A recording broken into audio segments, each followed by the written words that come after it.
Good morning, afternoon, wherever you may be. This is Philip Martin Tingley, coming at you once again. Today is day 2 of 90 of my 90-day video challenge, 90-day challenge.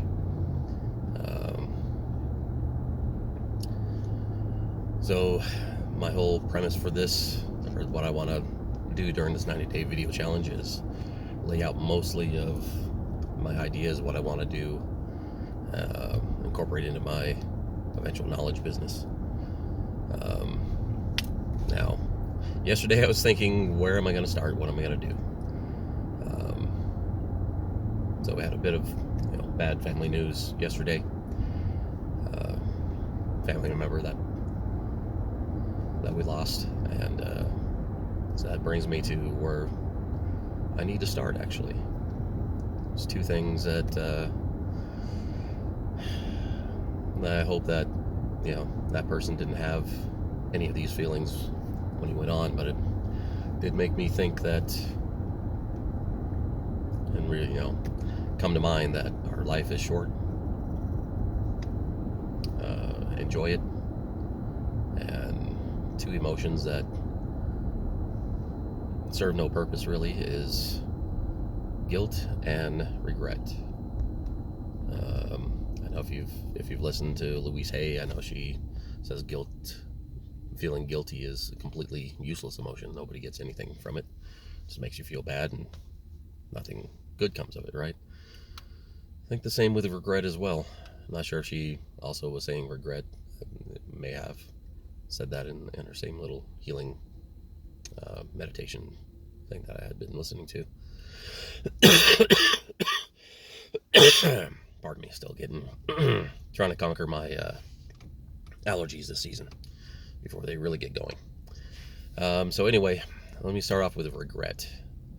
I don't have quite as much to say on it, but regret is, you see that as something usually happening between two people. It can also happen with just yourself. You do something and then you regret it later on. And a lot of times that also does tie in with guilt as well, or can tie into with guilt. But typically we see regret coming up between two people, usually people who care for each other, friends, known each other for a long time, or even a short time, but have strong feelings with each other, between each other. And one person does something that the other person doesn't agree with, and ends up into an argument, and they walk away from each other, and just continue to have bad vibes with each other, stop being friends, stop loving each other. And at some point, someone regrets something, right? Regrets that action, whether they caused it or the other person caused it. Sometimes you cause it, and you think that it's the other person, but it's really you. You did something trying to help the other person. They didn't like it. You're like, I'm just trying to help you, and it blows up, and then you think this person's a jerk. Why am I wasting my time? I always do things for them, and they never appreciate it. Maybe they just don't understand where you're coming from or what you're trying to do, and perhaps you don't understand what it is that they really need. So the only thing I can say is don't let regret continue to have a hold on you. Push it away, get rid of it, find out whatever the root cause of that regret is, and deal with it. Overcome it. Work with the other person, or work with yourself. If it's something that you did and you regret having done it, explore why. Why is it that you regretted that moment, or regretted that action? And just like most things, if you confront it, face it, take it on, then you'll find a solution. You'll be able to resolve it, and then wipe that regret out of your system. Because all regret's going to do is build into dislike, animosity, hate, anger, any multitude of negative emotions that do you no good, does nobody else any good. And at some point you may take action on that and do something even more regretful later on, right? So don't let that regret build up into something that is even worse. Whatever it is, take it on and get rid of it. Turn it into something positive. It's animosity between a friend or something a loved one did to you. Try to overcome it. Find a way to overcome it. Find a solution for it. And turn that into a celebration of, hey, we can share time and experiences again together. Go and do things together once again. Right? And then the other thing is guilt.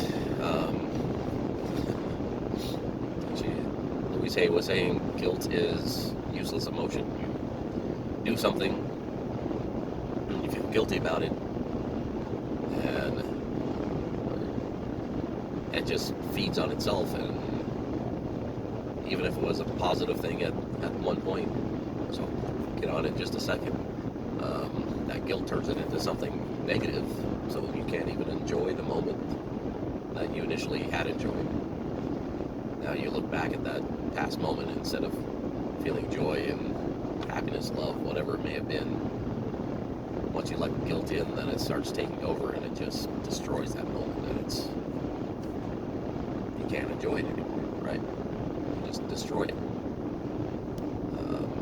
So as Louise Hay said, it just doesn't help anybody, it doesn't fix anything, and all guilt does is end up destroying whatever joy, peace, happiness that you can find in your life, if you allow it to.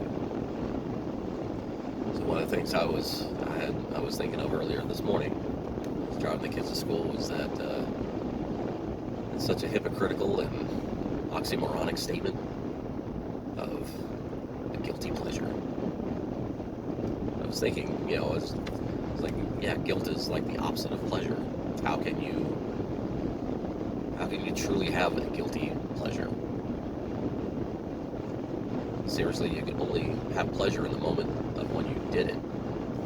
But then, if you feel guilty about it, immediately afterwards, you start deteriorating and killing that pleasurable moment. So I was using the analogy of a chocolate cake. You're a chocolate lover, like, you shouldn't eat a whole, or just say like half a cake. And but nobody else, it's been there for a couple days. Nobody else is eating any more of the cake. The rest of the family had their full fill of it, and they're done. But there's still a half a chocolate cake left. It's a good sized cake. It's delicious. You shouldn't. It's not good for you. It's gonna add a lot of calories and some pounds on you right away, right? But you indulge in it. You indulge yourself in it. You have that pleasurable moment of eating it, satisfaction of how yummy and creamy and chocolatey it is. Like, oh my God, it's only this could last forever, right? And then you put the plate in the sink, and you're looking at the plate and you're like, oh my God, I just ate half of a chocolate cake. And then guilt starts creeping in. I'm gonna be fat. It's gonna cause pimples, whatever.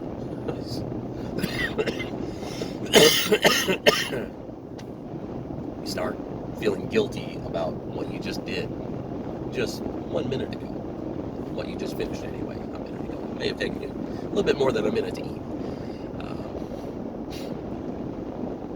So that pleasurable satisfaction that you just had starts turning into something terrible, something that you don't want to look back on now. Every time you look back on it, you're like, oh my God, yeah, I ate that cake, it was great, but it was so wrong of me. So shouldn't have done that. And that's just a small example of, guilty pleasure. That's an oxymoron statement. We used to call it in the military. Guilty and pleasure don't coexist. They can't. Either it's pleasurable, it's always pleasurable, or you feel guilty about it.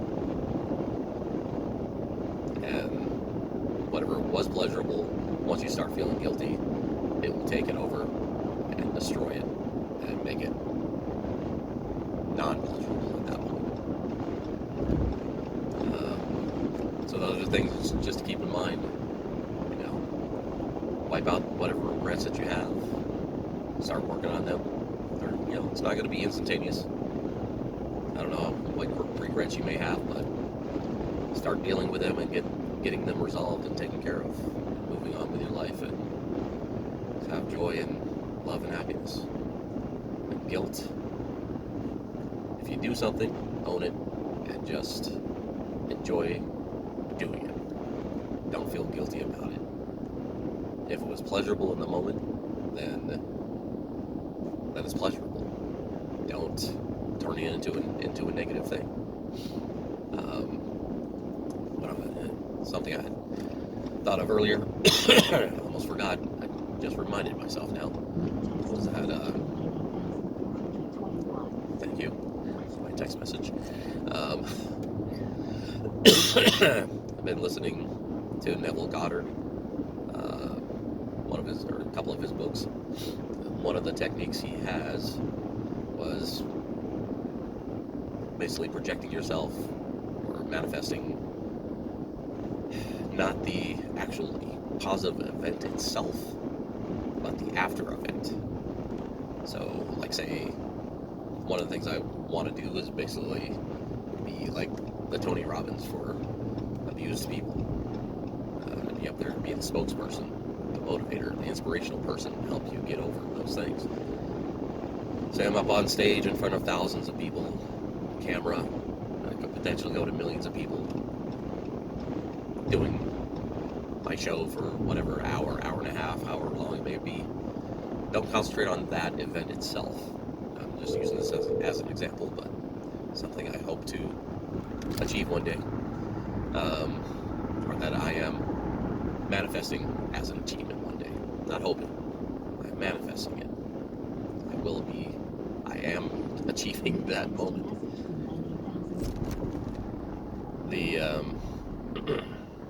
But instead of concentrating on the actual event, concentrate on what happens after the event. The people that you meet. Try to have contact in there, where you're hugging people, shaking people's hands, whatever it is. People that you're talking to. Remember who it is that you're talking to.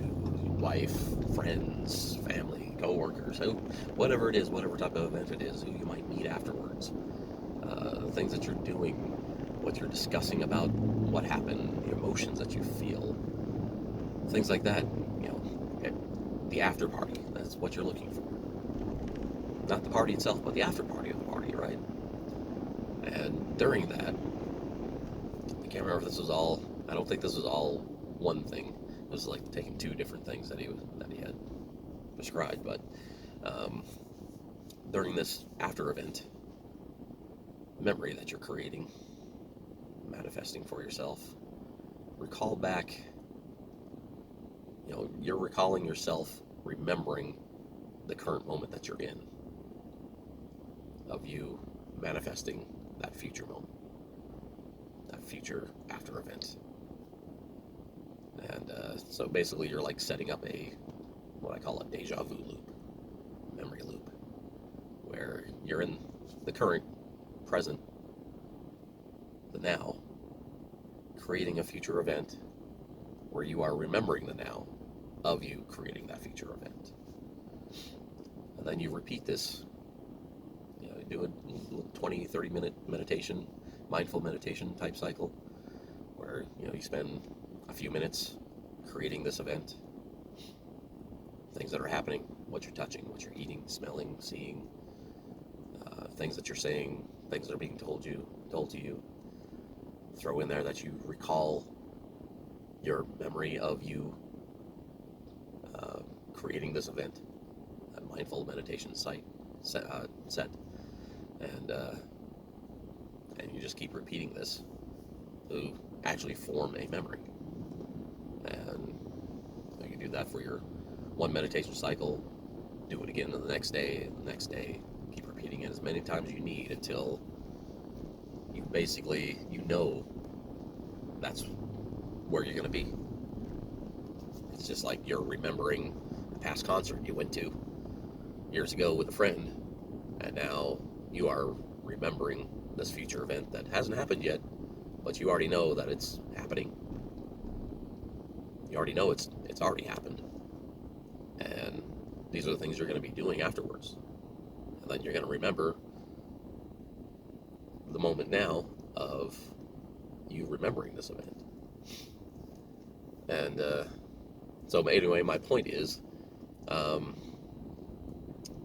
if you think, well, if you're not sure if you're going to be feeling guilty about an event or about something that you're planning on doing, try to visualize you doing whatever it is. All right, like eating a chocolate cake. Take a moment. Visualize yourself eating that chocolate cake. Just a brief moment. But then concentrate on the time after that. Visualize how you're going to react, what you're going to think, how you're going to feel after that moment, after eating that chocolate cake. Do you feel guilty? If you do, then you know you shouldn't do that. That's one way to, and you can't always do that all the time. Just suddenly take a moment out and say, hey, I'm going to meditate for 10 minutes to figure out if I'm going to be guilty or not. Sorry, rocking and rolling in the parking lot here. But, that's just something I was thinking of. That's one way we can try to eliminate guilt from happening before it actually happens. Is project ourselves into the situation, and then immediately following that situation, how are you going to react? How are you going to respond? How are you going to feel? What is going to happen? Are you going to be guilty? And if so, then you shouldn't be doing that. And just wipe it, forget it, don't do it, and then that event won't happen. All right, so that's my little thing for day 2. This ended up going even longer than yesterday. Hopefully there isn't a time limit. I haven't found out yet. So thank you for your time, and I will see you tomorrow for day 3. Keep feeling tingly.